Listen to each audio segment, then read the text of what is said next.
اچھا جی، ابھی چونکہ ہمارے پاس وقت کم ہے تو میں کوشش کروں گا تھوڑا تیزی سے چلنا چاہوں گا، بس تمہیدی باتیں آپ سے عرض ہو چکی ہیں ریکارڈنگ سے پہلے.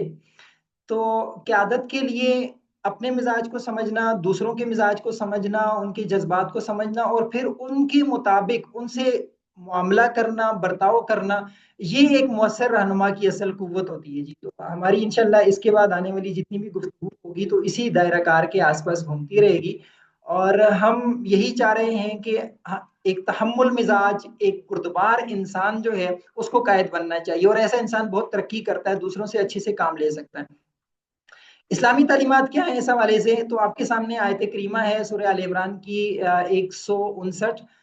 اس میں یہ بتایا جا رہا ہے کہ اللہ کے نبی صلی اللہ علیہ وسلم جو اس دھرتی پر سب سے زیادہ عظیم، سب سے زیادہ کامیاب اور سب سے بڑے وہ رہنما گزرے ہیں، تو ان کو بھی یہ کہا جا رہا ہے کہ اگر آپ بھی تند مزاج ہوتے، تھوڑے سے ترش رو ہوتے، تو صحابہ کرام نا آپ کو بھی چھوڑ کے چلے جاتے. جب اللہ کے نبی صلی اللہ علیہ وسلم کے ساتھ ایسے ہو سکتا ہے تو اور پھر میری اور آپ کی کیا، یعنی ہم کون سے کھیت کی مولیاں ہیں، تو ہمارے ساتھ پھر کون ٹھہرے گا؟ آپ نے دیکھا ہوگا بہت سارے اداروں میں بہت سارے حضرات شروع سے جڑے، صحیح چل رہا تھا سارا نظام، لیکن پھر ایک موقع پر جا کر کے ان کو لگا کہ اب ہم ان کے ساتھ نہیں چل سکتے، اور پیچھے پوری کہانی یہ تھی کہ ان کا مزاج نہیں بنا ان کے ساتھ، اور ایک دوسرے کی بات نہیں سنیں گی، اور ان کو یعنی ان کے جذبات کا خیال نہیں رکھا گیا. تو اگر یہ چیزیں نہ ہوں تو ہم ایک ساتھ نہیں چل سکتے. تو کہیں بھی گھر ہو، ادارہ ہو یا معاشرہ ہو، تو وہ جذبات کے بغیر آگے نہیں چل سکتا. تو ایک دوسرے کے جذبات کی قدر بہت ضروری ہے.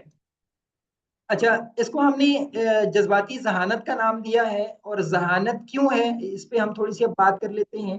دیکھیں، ہر دور میں نا ذہانت کی مختلف قسمیں تھیں، اور مختلف لحاظ سے بندے کو ذہین سمجھا جاتا تھا. کسی دور میں حافظہ، یعنی کسی کو اگر کوئی بات جلدی یاد ہو جاتی ہے تو ہم سمجھتے تھے بڑا ذہین ہے، یا نمبر زیادہ لے لینا، یا مختلف نظریات ہوتے تھے ہر زمانے میں. لیکن 1983 میں ہاورڈ گارڈنر نے ایک تھیوری دی تھی، اور یہ ایک فلسفہ دیا تھا کہ بھائی اس کی ایک کتاب تھی بڑے مزے کی کہ فریمز آف مائنڈ، اور اس میں اس نے ملٹیپل انٹیلیجنس کا وہ تصور دیا، اور 7 ذہانتیں اس نے اس وقت ذکر کی تھیں کہ انسان کے اندر 7 مختلف طرح کی ذہانتیں ہوتی ہیں، اور کوئی ایک ذہانت اس میں نا ذرا غالب ہوتی ہے. جس طرح آپ نے دیکھا ہوگا کوئی آپ کی کلاس میں بچہ میتھ میں بڑا ماہر ہوگا، اگرچہ باقی مضامین میں وہ ایوریج یا اس سے کم بھی ہو سکتا ہے. اسی طرح آپ نے دیکھا ہوگا بعض بچے نعتیں پڑھنے میں بڑے تیز ہوتے ہیں لیکن باقی کاموں میں اتنے نہیں ہوتے. تو وہ اس کے اندر نا ایک خاص صلاحیت اللہ تعالیٰ نے زیادہ رکھی ہوئی ہے. پھر اس کے بعد 8ویں اور 9ویں ذہانت کا بھی اضافہ کیا گیا. یہاں پہ 8 کی تصویر ہے اور ابھی 9 بھی یعنی شمار کی جاتی ہے. تو یہ مختلف قسم کی ذہانتیں ہوتی ہیں. لیکن اگر ایک بندہ بہت ذہین ہے، بہت کمال ہے، اس کو ساری کتابیں آتی ہیں، سارا کچھ ہے، لیکن مزاج ایسا ہے کہ وہ لوگ اس سے بھاگتے ہیں، تو اس کی ہم نے ذہانت کا اچار ڈالنا ہے، اس کا کیا کرنا ہے؟ تو اس دور میں کہتے یہ ہیں کہ سب سے جو غالب جو ذہانت ہے تو وہ جذباتی ذہانت ہے. اور جذباتی ذہانت کہتے کسے ہیں کہ انسان کا اپنے اور دوسروں کے جذبات و احساسات کو جاننا اور ان کو منظم انداز سے بر وقت کوئی کار لانا، یہ جذباتی ذہانت ہے. جذبات کتنے ہوتے ہیں؟ تو جذبات بہت زیادہ ہوتے ہیں جی، لا تعداد ہیں، لیکن ان میں سے جو غالب ہیں یا جو زیادہ اہم ہیں اور جو ہماری زندگی پر زیادہ اثر انداز ہوتے ہیں تو وہ یہ 6 ہیں. غم ہے، خوشی کی کیفیت ہے، خوف ہے، غصہ ہے، حیرانگی ہے اور نفرت ہے. ہم نے دیکھا ہوگا کہ ہماری زندگیوں میں اس کے بہت سارے ہم جو فیصلے کر رہے ہوتے ہیں تو وہ ان چیزوں کی بنیاد پہ کر رہے ہوتے ہیں. اچھا، جذباتی ذہانت کے اجزاء کیا ہوتے ہیں جی؟ یہ ڈینیل گولمین نے ایک یعنی تصور دیا تھا 1995 میں. اس پہ کام بھی ہوا، کتاب بھی اس کی ہے. تو اس میں اس نے کہا تھا کہ اس میں سیلف اویئرنیس ہوتی ہے. سب سے پہلے یعنی انسان کو اپنے جذبات کی پہچان ہونی چاہیے کہ مجھے اگر غصہ آتا ہے تو کیوں آتا ہے، اس کے پیچھے کی اس کو وجہ معلوم ہونی چاہیے. میں خوش ہوتا ہوں تو کن چیزوں کی وجہ سے ہوتا ہوں. تو انسان کو اپنے جذبات کی نا پہچان ہونی چاہیے. بعض چیزیں ایک انسان کو خوش نہیں کرتی، دوسرے کو کرتی ہیں. تو ہر ایک بندے کے نا جذبات کی ایک الگ کیفیت ہوتی ہے جس کی وجہ سے وہ جذبات پیدا ہوتے ہیں. پھر اگر جذبات کی اس کو سمجھ تو ہے کہ میں فلان فلان چیزوں سے غصے میں آ جاتا ہوں، تو اگلی چیز یہ ہے کہ جذبات کو قابو میں رکھنا، یہ بھی اس کو آنا چاہیے. ایسا نہیں ہے کہ جذبات آئے میں تو ہر بات نہ منہ پہ کر دینے کی عادی ہوں، تو یہ کون سا کمال ہو گیا بھائی؟ اصل کمال تو یہ ہے کہ آپ میں طاقت ہو، ہمت ہو، اور صلاحیت ہو لیکن آپ پھر بھی برداشت کر لیں، یہ تو ہے اصل کمال۔ جس طرح حدیث میں بھی آتا ہے نا کہ اللہ کے نبی صلی اللہ علیہ وسلم فرماتے ہیں کہ میں اس شخص کو جنت کے بیچوں بیچ ایک محل کی ضمانت دیتا ہوں جو حق پر ہوتے ہوئے بھی لڑائی اور جھگڑا چھوڑ دے۔ تو یہ تو اصل کمال ہے۔ پھر اللہ کے نبی صلی اللہ علیہ وسلم فرماتے ہیں نا کہ اصل بہادر وہ نہیں ہے جو لڑائی میں کسی دوسرے کو پچھاڑ دے، بلکہ اصل بہادر وہ ہے جو اپنے نفس پر قابو پا لے۔ پھر اسی طرح حوصلہ افزائی یہ بھی بہت ضروری ہے، پھر ہمدردی یہ بھی بہت زیادہ ضروری ہے، اور پھر معاشرتی سکلز جو ہوتی ہیں، مہارتیں ہوتی ہیں، کسی سے بات کیسے کرنی ہے، کسی سے رہنا سہنا کیسے ہے، تو یہ چیزیں یہ بہت ضروری ہیں۔ پھر اس کے بعد اس کے اچھا، یہ میں نے ایک تحریر مختصر سی گروپوں میں دونوں اطراف میں بھیجنے کا بتایا تھا کہ یہ آپ پڑھ لیں، تو یہ کچھ چیزیں ہیں آپ کے سامنے، کتابیں ہیں اور ٹیڈ ٹاک ہیں، ان کا نا میں نے کچھ خلاصہ نکالا تھا اور وہ آپ کے ساتھ بھی شیئر کر دیا تھا۔ اگر آپ ان کو مزید بھی ان کتابوں کو پڑھیں تو آپ کی self awareness, self regulation, empathy, social skills اور موٹیویشن وغیرہ یہ زبردست ہو جائیں گی، اور آپ بہت متحمل اور بڑے بردبار ہو جائیں گے انشاءاللہ۔ تو ان کو ترتیب سے سنیے گا، انشاءاللہ آپ کو یہ سلائیڈز مل جائیں گی، تو یہ چیزیں آپ سنیے گا ضرور۔ تو بہرحال ان کا کچھ خلاصہ وہاں پہ میں نے بھیج دیا تھا، لیکن یہ تفصیل طلب چیزیں ہیں اور مزاج پہ اتنی آسانی سے کنٹرول نہیں ہوتا، بڑے آرام آرام سے اس پہ کام کیا جاتا ہے، تو آرام آرام سے اس پہ کام ضرور کریں۔ اچھا، جذباتی طور پہ جو مضبوط قائد ہوتے ہیں نا، ان کی نشانیاں کیا ہوتی ہیں، یہ آپ کے سامنے سلائیڈ ہے، میں بہت تیزی سے گزاروں گا کیونکہ آگے بھی کافی سارا مواد ہے۔ ایک تو یہ کہ جب انسان کے اندر یعنی جذباتی طور پہ وہ مضبوط ہوتا ہے تو وہ، اور اس نے اپنے جذبات پہ کام کیا ہوا ہوتا ہے، تو وہ نا دوسروں کے بھی جذبات کو محسوس کرنا شروع کر دیتا ہے۔ اگر کوئی محتمم صاحب ہیں اور وہ دیکھ رہے ہیں کہ ایک معلم ہے، آج کل ان کی کارکردگی تھوڑی سست جا رہی ہے، مزاج میں ڈھیلا پن ہے، چہرے پہ افسردگی ہے، تو وہ فوراً محسوس کر جائیں گے کوئی نہ کوئی پریشانی لاحق ہے۔ وہ جائیں گے، ان سے پوچھیں گے ہاں بھائی کیا حال چال ہے، گھر میں کوئی پریشانی تو نہیں ہے، کوئی بیماری تو نہیں ہے کیا، کوئی اگر مسئلہ ہے تو بتائیں آپ، اور پھر ان کی کوئی ہیلپ کرنے کی کوشش کرتے ہیں یا تسلی دے دیتے ہیں، تو یہ ایک زبردست چیز ہو جاتی ہے۔ پھر یہ ہے کہ جذبات کو کنٹرول کرنا شروع کر دیتے ہیں۔ دوسری جو نشانی بتائی انہوں نے، جس طرح میں نے ابھی عرض کیا کہ اصل تو یہ ہے کہ انسان کو اپنے جذبات پہ کنٹرول کرنا آ جائے اور بر وقت ان کا استعمال انسان کو آ جائے۔ پھر جب انسان جذباتی طور پہ صحیح ہو جاتا ہے، مضبوط ہو جاتا ہے، تو وہ اچھا سامع بن جاتا ہے۔ بعض اوقات نا ہمیں کسی کے پیسوں کی ضرورت نہیں ہوتی، کسی کی ہمدردی کی بھی ضرورت نہیں ہوتی، یا کسی سے کوئی اور توقع نہیں ہوتی، بس ہمیں صرف اتنا سا مسئلہ ہوتا ہے کہ ہمیں کوئی سن لے۔ یقین جانے بہت دفعہ دل پریشان ہوتا ہے اور انسان ایسی کیفیت سے گزر رہا ہوتا ہے کہ ہمیں نا صرف ایک سننے والا بندہ چاہیے ہوتا ہے۔ اگر ہم اس کے ساتھ اپنے دل کا غبار شیئر کر لیں تو وہ ہمارا غم ہلکا ہو جاتا ہے اور پریشانی دور ہو جاتی ہے۔ اچھا، تیسری جو ذہین قائد کی جو نشانی ہے وہ یہ ہے کہ وہ سخت حالات میں بھی معمول پر رہتے ہیں۔ اللہ کے نبی صلی اللہ علیہ وسلم پر بہت سارے زندگی میں معاملات ایسے آئے اور جو ناقابل برداشت قسم کے معاملات تھے۔ آپ صلح حدیبیہ کو دیکھ لیں، جس طرح میں 2-3 کلاسوں میں اس کا ذکر بھی کر چکا ہوں۔ غزوہ احزاب کو دیکھ لیں کہ جب تین اطراف سے ایک بہت بڑی فوج نے مسلمانوں کو گھیر لیا تھا تو کتنے سخت حالات تھے، لیکن اللہ کے نبی صلی اللہ علیہ وسلم ان حالات میں بھی اپنے آپ کو قابو میں رکھے ہوئے ہیں، بلکہ اس وقت بھی لوگوں کی امید بھی بڑھا رہے ہیں اور ان کو یمن اور کیسر و کسرا کی نا خوشخبریاں بھی سنا رہے ہیں۔ تو یہ زبردست چیز ہوتی ہے۔ پھر اس کے علاوہ، اور یہی ہماری زندگیوں میں بھی ہوتا ہے، ہمارے گھروں میں یا اداروں میں بھی ایسے ہوتا ہے، کوئی ناگہانی صورتحال پیدا ہو جائے تو بعض لوگ نا ان کے حواس بالکل جواب دے جاتے ہیں، وہ ہینگ ہو جاتے ہیں، جس طرح موبائل کبھی کبھی ہینگ ہو جاتا ہے تو وہ لوگ بھی ہینگ ہو جاتے ہیں کہ اب کیا کریں۔ اور کچھ لوگ اسی وقت پہ ایسے ہوتے ہیں کہ وہ ساری صورتحال کو سمیٹ لیتے ہیں، سنبھال لیتے ہیں اور پھر بڑے طریقے سے اس کو لے کر کے چلتے ہیں۔ تو یہ اپنے اندر مزاج پیدا کرنا ہے کہ آپ کوئی بھی حالات آ جائیں گھبرائیں نہیں۔ پھر اس کے علاوہ لوگ آپ کے ساتھ کام کرتے ہوئے بہتر محسوس کرتے ہیں، یہ لازمی بات ہے۔ لوگ آپ کی ذہانت یا آپ کی قابلیت کے ساتھ نہیں جڑتے بلکہ آپ کے مزاج کے ساتھ جڑتے ہیں۔ وہ واصف علی واصف صاحب کا ایک جملہ بھی ہے نا کہ انسان انسان کے ساتھ نہیں رہتا، وہ اس کے مزاج کے ساتھ رہتا ہے۔ تو یہ چیز ہوتی ہے۔ پھر اس کے بعد آخری نیچے کیا ہے کہ اپنے موقف کو وضاحت سے بیان کرنا۔ بعض اوقات انسان حق پہ ہوتا ہے اور اس کے دلائل بھی مضبوط ہوتے ہیں، سارا کچھ ہوتا ہے، لیکن وہ جذبات میں اتنا مغلوب ہوتا ہے کہ اس کو سمجھ نہیں آ رہی ہوتی کہ اب میں کیسے نا اپنا مدعا بیان کروں، تو یہ بہت کمزوری رہ جاتی ہے۔ تو اس حوالے سے جب اپنے حواس پہ آپ کنٹرول رکھیں گے اور اپنی بات کو زبردست انداز سے جذبات پہ قابو پاتے ہوئے اگر بیان کریں گے تو اس کا آپ کو فائدہ ہوگا. پھر اس کے علاوہ ایک بڑا فائدہ یہ ہوتا ہے کہ آپ کاملیت کے پیچھے نہیں بھاگتے. یہ نہیں کہ جب سارے وسائل پورے ہوں گے تب میں جا کر کے یہ کام کروں گا یا کروں گی، تو اس کے پیچھے آپ نہیں بھاگتے، بلکہ اس وقت جیسے تیسے ہے آپ کام کر دیتے ہیں. پھر اس کے علاوہ تنقید کو برداشت کرنا جانتے ہیں. اچھا، مشکل حالات کو قابو کرنے کی صلاحیت آپ کے اندر پیدا ہو جاتی ہے جب آپ جذباتی طور پہ ذہین ہو جاتے ہیں. پھر لوگوں کے بارے میں حساس ہو جاتے ہیں، ہمدردی کی صفت آپ کے اندر پیدا ہو جاتی ہے. پھر آپ کے معاملات میں اندرونی تحریک، ایماندارانہ رویہ اور شفافیت آ جاتی ہے. اچھا جی، پھر اس کے بعد جذباتی ذہانت کے فوائد کیا ہیں؟ سب سے پہلا تو فائدہ یہ ہے کہ لیڈر اور رہنما بننے کی آپ کے اندر اہلیت پیدا ہو جاتی ہے. اگر آپ کے اندر جذباتی ذہانت نہیں ہے تو آپ ایک کامیاب لیڈر اور رہنما نہیں بن سکتے. پھر اس کے بعد جذباتی طور پہ اگر آپ ذہین ہوتے ہیں تو سب سے بڑا فائدہ یہ ہے کہ آپ فیصلہ سازی میں بڑے اچھے ہو جاتے ہیں. اور یعنی آپ جب بھی کوئی فیصلہ کریں گے تو وہ آپ کی جذبات کے تابع نہیں ہوگا، اس کے مطابق نہیں ہوگا، بلکہ اس میں آپ کی عقل اور تجربہ اور یہ یعنی مشاہدہ بھی اس میں شامل ہو رہا ہوگا. تو یہ ایک زبردست فیصلہ سازی پہ آگے آگے انشاءاللہ بہت تفصیلی بات آ رہی ہے. اچھا، مستقبل میں ترقی کے مواقع بھی آپ کے لیے پیدا ہو جاتے ہیں. آپ نے دیکھا کہ دفاتر میں، گھروں میں، معاشرے میں وہی لوگ کامیاب ہو جاتے ہیں جن کا مزاج بڑا دوستانہ سا ہوتا ہے اور وہ اپنے جذبات پہ قابو پانے والے ہوتے ہیں. وہ اینٹ کا جواب پتھر سے دینے والے نہیں ہوتے، بلکہ برداشت کے ساتھ، تحمل کے ساتھ آگے چلنے والے ہوتے ہیں.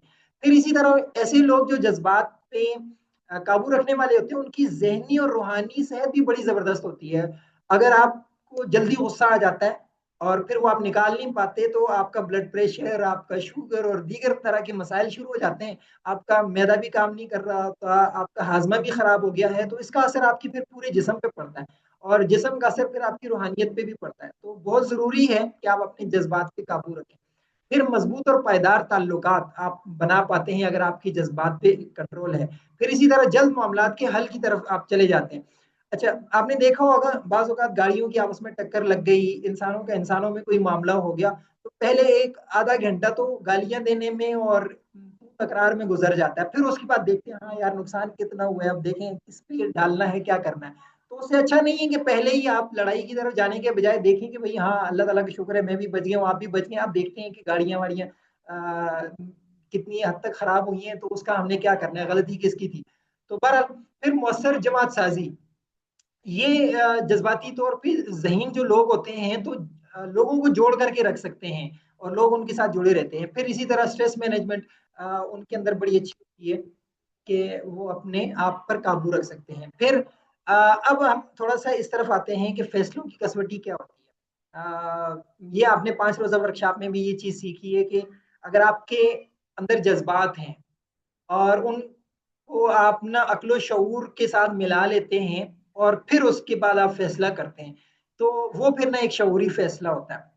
لیکن اگر آپ کے اندر جذبات ہیں اور پھر وہ جذبات آپ کے مزید جذبات میں بڑھ گئے، آپ سے باہر ہو گئے، پھر آپ نے کوئی فیصلہ لے لیا تو یہاں پہ پھر تصادم اور لڑائی والی صورتحال بن جاتی ہے. اور ہم اکثر و بیشتر گھروں میں بھی دیکھتے ہیں، اداروں میں بھی دیکھتے ہیں کہ ایسے ہی معاملات چل رہے ہوتے ہیں. کسی نے کوئی غلط بات کہہ دی اور پھر آگے سے دوسرے نے بجائے اس کی کہ وہ برداشت کر لیتا یا اس وقت میں آگے سے ادھر ادھر ہو جاتا تو اس نے بھی کوئی اس طرح کا جواب دے دیا تو اب کیا ہوا کہ وہ لڑائی شروع ہو گئی. تو یہ نہیں ہونا چاہیے. اچھا جی، اب ہم اس پہ آتے ہیں کہ فیصلہ دل سے ہونا چاہیے یا دماغ سے ہونا چاہیے. ابھی ہمارے پاس وقت کم ہے ورنہ میں آپ سے سوال لیتا اور پھر جواب کی طرف جاتا. تو دیکھیں، ہم نا کچھ فیصلے اپنے دل سے کر رہے ہوتے ہیں اور کچھ فیصلے اپنے دماغ سے کر رہے ہوتے ہیں. اصل پائیدار فیصلے وہ ہوتے ہیں جن پہ یہ دونوں جمع ہو جائیں. لیکن اگر آپ صرف دل کی بات سنتے ہیں اور عقل کو ساتھ نہیں رکھتے تو ممکن ہے آپ جذبات کے تابع ہو کر کوئی غلط فیصلہ کر لیں. لیکن اگر آپ ممکن ہے صرف دماغ سے کام لے رہے ہوں اور دل کو پیچھے چھوڑ دیں تو یہ بھی ٹھیک نہیں ہے. اس میں پھر بہت سارے آپ نا معاشرتی یا انسانی نقصان کر دیں گے. تو بہت ضروری ہے دونوں کو آپ ساتھ لے کر کے چلیں. اب میں مثال دیتا ہوں، یہ تھوڑا سا نا شاید ابھی بعض لوگوں کے ذہن میں یہ چیز نہیں آ رہی ہو. آپ نے دیکھا گھر میں آگ لگی ہوئی ہے اور آپ کا ایک چھوٹا بچہ اندر ہے تو اب آپ اگر عقل سے کام لیں تو عقل تو یہی کہے گی کہ آگ میں جائیں گے تو ممکن ہے جل جائیں، آپ کو نقصان ہو جائے، تو یہ عقل کا فیصلہ ہے کہ نہ جائیں۔ لیکن دل آپ کا کیا کہے گا کہ نہیں بھائی میرا لخت جگر اندر آگ میں ہے، میں کیسے باہر رہ سکتا ہوں یا رہ سکتی ہوں، تو آپ چھلانگ لگا دیتے ہیں، تو آپ نہ بچے کو لے کے آ جاتے ہیں۔ تو یہ فیصلہ ہوا آپ کے دل کا۔ تو یہ آپ سمجھ رہے ہیں نا کہ بھائی بعض فیصلے انسان کے دل کے ہوتے ہیں، بعض انسان کے دماغ کے ہوتے ہیں۔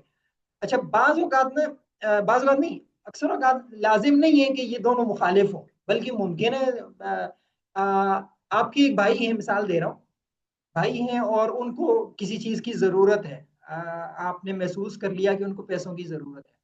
اب عقل کا تقاضا بھی یہی ہے کہ ان کی مدد کرنی چاہیے، اور جذبات کا تقاضا بھی ہے، تو کر دیں آپ ان کی مدد، یہ آپ کا ایک شعوری فیصلہ ہے اور ٹھیک ہے بالکل۔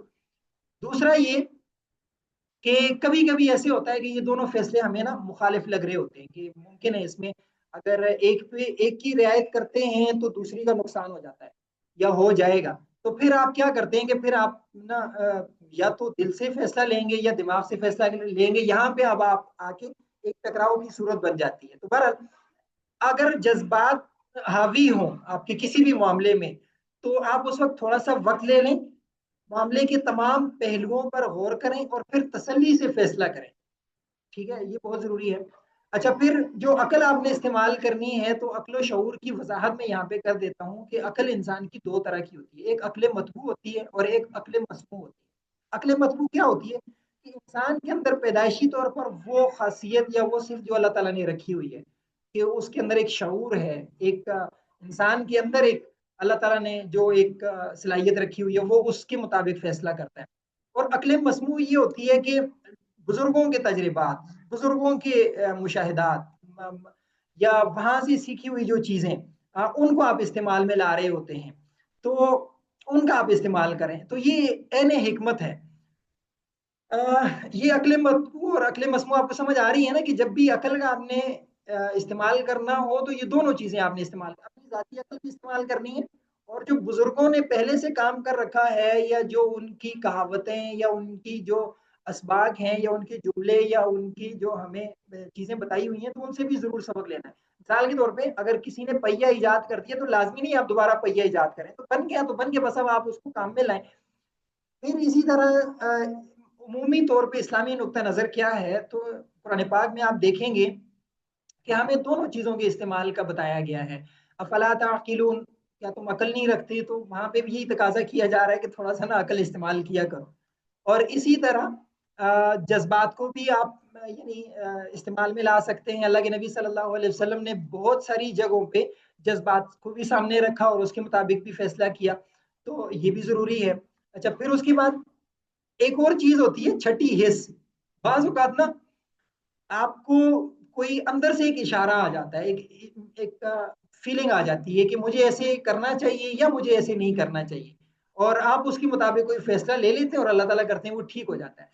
لیکن اس چھٹی حص کے لیے بہت ضروری ہے کہ آپ کا قلب سلیم ہو، آپ کا جو نفس ہے وہ صحیح ہو۔ اچھا یہ بہت سارے حضرات نا اسکرین پہ بھی لائنیں لگا رہے ہیں، تو مجھے لگتا ہے کہ یہ کوئی یعنی بہت شعوری یا بہت کوئی اچھی یعنی بات نہیں ہے، تو یہ پتہ نہیں میری باتیں بہت فضول ٹائپ کی ہیں اس وجہ سے یعنی یہ نشان لگائے جا رہے ہیں یا پتہ نہیں کیا بات ہے، پر بہرحال بڑا تعجب ہوتا نہیں، ہے ابرار صاحب یہ غلطی سے اسکرین پہ ہو جاتا ہے نا، تو اگر کسی نے کیا ہے اسکرین پہ تو اس کو سٹاپ کر لیں، تو لیو کر کے دوبارہ جوائن کر لیں یا کر لیں، غلطی سے ہو جاتا ہے یہ نا۔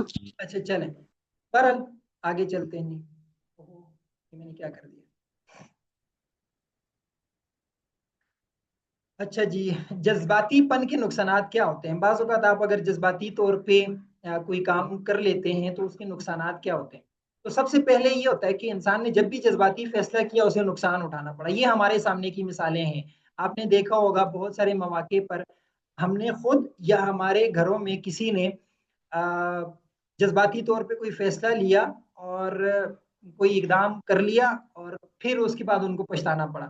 آپ چلے جائیں کسی قریبی جیل میں، آپ دیکھیں گے کہ بہت سارے حضرات وہ جیلوں میں پڑے ہوئے ہیں، اور ان سے اگر پوچھیں تو وہ کہیں گے کہ جی بس وہ کسی کو نا غصے میں آ کر کے تو یہ کر دیا، غصے میں آ کر کے مار دیا، یہ کر دیا وہ کر دیا۔ تو وہ پھر نہ بعد میں پچھتا رہے ہوتے ہیں کہ کاش اس وقت نہ میں تھوڑا سا صبر کر لیتا. تو ابھی جدید سائنس بھی یہی کہتی ہے کہ اگر آپ نا شروع کے 10-12 منٹ جو ہیں تو وہ تھوڑا سا اپنے آپ پہ کنٹرول کر لیں تو آپ نا وہ جو ایموشن ہوتے ہیں تو وہ کنٹرول میں آ جاتے ہیں, تو پھر آپ نارمل ہو جاتے ہیں, پھر آپ سے اس طرح کا وہ نہیں ہوتا. لیکن وہ شروع کے 12 منٹ اگر آپ نے اپنے آپ کو کنٹرول میں نہیں کیا تو آپ کچھ بھی کر سکتے ہیں. اللہ کے نبی صلی اللہ علیہ وسلم کی جب ہم تعلیمات دیکھتے ہیں تو آپ نے فرمایا نا کہ جب کسی کو غصہ آ جائے تو وہ اگر کھڑا ہو تو بیٹھ جائے, بیٹھا ہو تو لیٹ جائے, مطلب جتنا زمین کے قریب ہوتا جائے گا تو اس کا غصہ ٹھنڈا ہوتا جائے گا, یا وضو بنا لیں, اعوذ باللہ پڑھ لیں, تو اس طریقے سے آپ نے اپنے غصے پر قابو پا لیں گے. پھر اسی طرح معاشرے میں جذباتی پن کی بڑھتی ہوئی شرح آپ نے دیکھا ہوگا, آج کل کتنی لڑائیاں ہو رہی ہیں, جس طرح میں نے کلاس کے بالکل شروع میں عرض کیا تھا. اور پھر طلاق کا ریشو کتنا بڑھ گیا ہے آج کل, لڑائیاں کتنی چل رہی ہیں, تو یہ آپ کچھ آپ کے سامنے ہے. پھر آپ نے اپنے گھروں میں دیکھا ہوگا بلڈ پریشر کا مرض کتنا زیادہ ہو رہا ہے. تو پھر اس کے علاوہ بہتر فیصلہ سازی میں کمی ہوتی جا رہی ہے. اچھا, جب یہ سارا کچھ ہے تو پھر ایک سوال پیدا ہوتا ہے نا جی کہ یہ جذبات ہمیں کیوں عطا کیے گئے, سوال ہے. تو یہاں پہ رک کر کے ہم آپ سے نا تھوڑا سا جواب بھی سننا چاہیں گے. مجھے میں ٹائم بھی دیکھ لوں. اچھا, ابھی تو میں بہت تیز آ گیا بھائی, بہت تیز آ گیا. تو مجھے کوئی بتائے گا یہ اگر یہ اتنے نقصانات ہیں تو ان کا فائدہ کیا ہے, یہ کیوں اللہ تعالیٰ نے دیے ہیں؟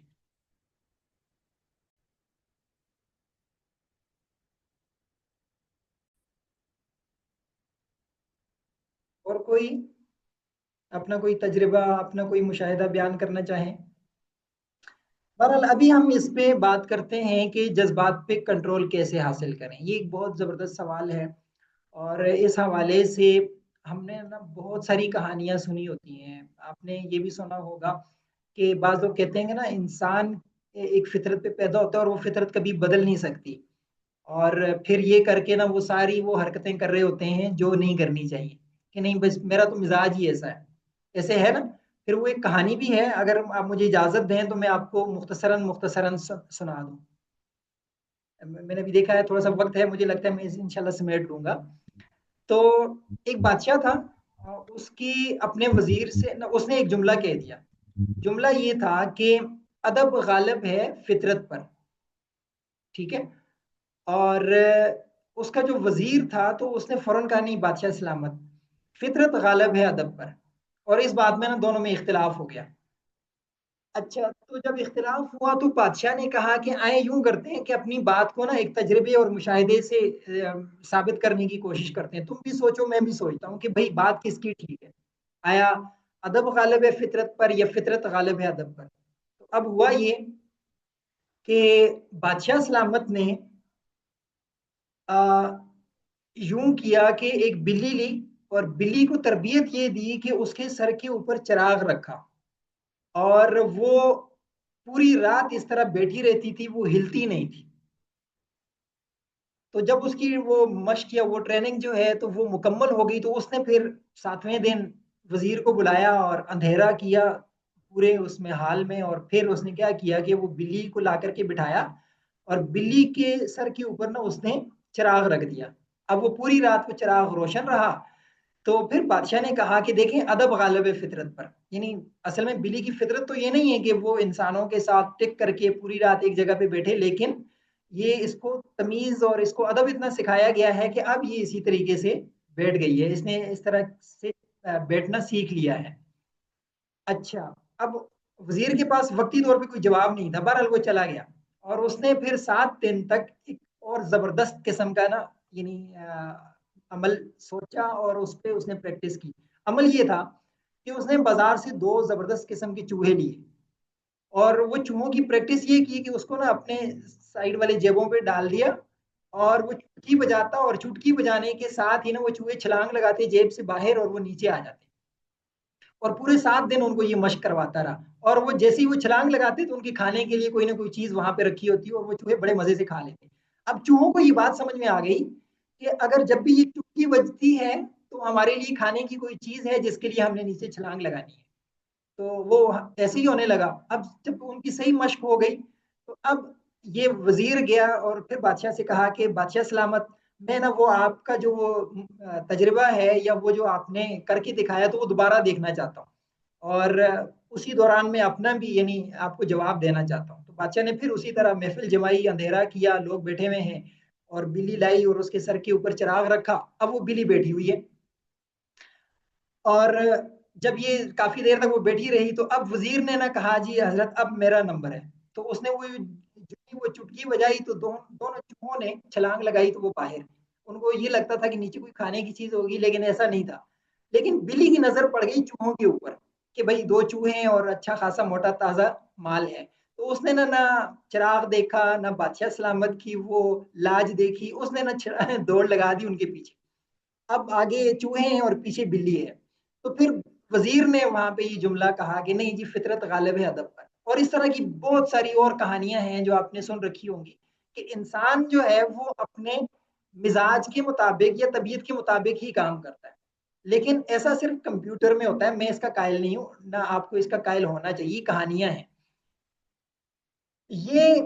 انسان کوئی کمپیوٹر مشین تو نہیں ہے نا کہ ہمیشہ جو مثال کے طور پہ میں کنٹرول اے دباؤں گا تو ساری چیزیں سلیکٹ ہو جائیں گی, یا کنٹرول سی دباؤں گا تو وہ کاپی ہو جائیں گی, کنٹرول وی دباؤں گا تو وہ پیسٹ بھی ہو جائیں گی. ایسا نہیں ہے انسان میں اگر ایک مرتبہ کسی نے گالی دی ہے اور ایک دفعہ تو آپ نے اینٹ کا جواب پتھر سے دے دیا, لیکن لازمی نہیں دوسری دفعہ بھی آپ ایسے کریں. آپ دوسری دفعہ برداشت بھی کر سکتے ہیں, تیسری مرتبہ آپ اس کے ساتھ جا کر کے کوئی نیکی بھی کر سکتے ہیں, کھلے دل سے معاف بھی کر سکتے ہیں. تو انسان کے اندر اللہ تعالیٰ نے یہ صلاحیت رکھی ہے کہ وہ اپنے مزاج میں بہتری لا سکتا ہے اور اس پہ کنٹرول کر سکتا ہے.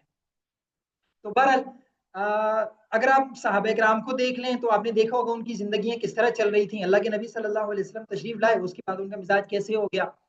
سیرت کو بہت زیادہ پڑھیں, سیرت کو جتنا زیادہ پڑھتے جائیں گے, سمجھ کے پڑھتے جائیں گے, آپ کے مزاج میں بہتری آتی جائے گی. بزرگوں کی کتابیں پڑھیں, صحابہ کرام کے بارے میں پڑھیں, اولیاء اعظام کے بارے میں پڑھیں. تو ان کے بیانات پڑھنے سے, ان کے سوانح پڑھنے سے آپ کے اندر ایک ٹھہراؤ, آپ کے اندر ایک یعنی وہ تحمل مزاجی وہ آتی چلی جائے گی, اور یہ قدرتی ایک اثر ہوتا ہے. تو ضرور پڑھا کریں. پھر سنجیدگی سے بیٹھ کر کے اپنے مزاج کے بارے میں اور اپنے معاملات کے بارے میں سوچیں کہ میں ایسا ریئیکٹ کیوں کرتا ہوں یا کیوں کرتی ہوں, ہمیشہ میری طرف سے کیوں برائی ہو جاتی ہے, یا عدم برداشت کا مزاج میرے اندر ہمیشہ کیوں ہے. تو یہ کبھی کبھی جب آپ سنجیدگی سے بیٹھ کر کے سوچتے ہیں تو اللہ تعالیٰ کرتے ہیں کہ آپ کے اندر وہ ایک ٹھہراؤ آ جاتا ہے. کبھی کبھی آپ چلے جائیں قبرستان میں اور وہاں پر جا کر کے بیٹھ کے دیکھیں گے جو لوگ یہ سمجھتے تھے کہ ہمارے بغیر دنیا نہیں چل سکتی, آج وہ زمین کے نیچے اور دنیا چل رہی ہے. تو آپ کی اور میرے بغیر بھی نا ہر معاملے میں یعنی ٹانگ اڑانے کی ضرورت نہیں, ہمارے بغیر بھی دنیا چل رہی تھی, چل رہی ہے اور چلتی رہے گی. تو لہٰذا بہت زیادہ سنجیدہ ہونے کی ضرورت نہیں. معاف کیجیے گا. اچھا, یہاں پہ مجھے امان اللہ صاحب کا ایک بڑا زبردست جملہ یاد آ رہا ہے, فوت ہو گئے, بہت مزاحیہ اداکار تھے وہ. تو ان کا ایک بیٹا ہے, اس کا انٹرویو میں سن رہا تھا, تو وہ کہتے ہیں کہ ایک دفعہ میں تھوڑے سا نا شکل پہ معصومیت چھائی ہوئی اور پریشان سا تھا, تو انہوں نے مجھے بلایا اور انہوں نے کہا کہ بیٹے کیوں پریشان ہو. تو انہوں نے کوئی بتایا ہوگا, انہوں نے کہا بیٹے زندگی بہت آسان ہے, ٹھیک ہے, بس شروع کے 60-70 سال بڑے مشکل ہوتے ہیں, ٹھیک ہے. تو یہ جو شروع کے 60-70 سال ہیں تو اس میں کام شام یہ اس طرح کے چلتے رہیں گے. تو یہاں پہ ہم نے وہ جو شروع کے 60-70 سال ہیں اسی میں ہی تو سارا کر کے دکھانا ہے اور برداشت کرنا ہے, اور اسی میں ہی اپنے مزاج پہ قابو پانا ہے. اچھا, آدمی 3 اچھے ہوتے ہیں جی, بہت زبردست ہوتے ہیں. ایک جو ابھی پیدا نہیں ہوا, دوسرا وہ جس کا انتقال ہو گیا, اور تیسرا جس سے ہمارا کوئی واسطہ نہیں ہے. ورنہ یہ جو ابھی لوگ زندہ ہیں تو ان سے کوئی نہ کوئی کام سرزد ہوگا اور ہمیں غصہ آئے گا. تو لہٰذا بہت ضروری ہے کہ ہم انہی کے ساتھ برتاؤ کرنا, انہی کے ساتھ معاملات کرنا سیکھ لیں اور ان کے ساتھ چلنا سیکھ لیں. پھر آپ نے سنا ہوگا کہ لوہا لوہے کو کاٹتا ہے, مگر حقیقت یہ ہے کہ ہمیشہ ٹھنڈا لوہا گرم لوہے کو کاٹتا ہے. جب آپ ٹھہراؤ کی صورت میں ہوتے ہیں, اعتدال کی صورت میں ہوتے ہیں, تحمل اور بردباری والے مزاج میں ہوتے ہیں, تو جو بندہ اس یعنی آپ سے باہر ہے تو آپ اس کو نا جس طرف بھی یعنی استعمال کرنا چاہیں کر سکتے ہیں. تو آپ ہمیشہ کول رہیں, ہمیشہ متحمل رہیں, اور ایسے لوگوں کو چھوڑ دیں جو کرتے ہیں کرتے رہنے دیں. اچھا جی, یہ کون ہے, فرینکلن کا جملہ کہ جب بھی میں نے غصے میں کوئی کام کیا ہے تو اس کا اختتام جو ہے تو وہ شرمندگی کی صورت میں مجھے اٹھانا پڑا ہے. پھر محبت اور غصے میں اصل حقیقت کی سمجھ نہیں آتی, مولانا جلال الدین رومی. پھر سب سے بڑی قوت برداشت ہے, شیخ واصف علی واصف. اور یہاں پر آ کر کے ہماری کلاس جو ہے تو وہ ختم ہوتی ہے۔ یقیناً آپ حضرات نے آج کی کلاس سے بہت کچھ سیکھا ہوگا، اگرچہ میں نے مواد کو بہت تیزی سے گزارا ہے، لیکن اس کے لیے میں بہت معذرت خواہ ہوں۔ جزاک اللہ جی۔ آپ کے تاثرات کے لیے، آپ کے تبصروں کے لیے بندہ ناچیز حاضر ہے۔ ہمارے پاس 5-7 منٹ ہیں۔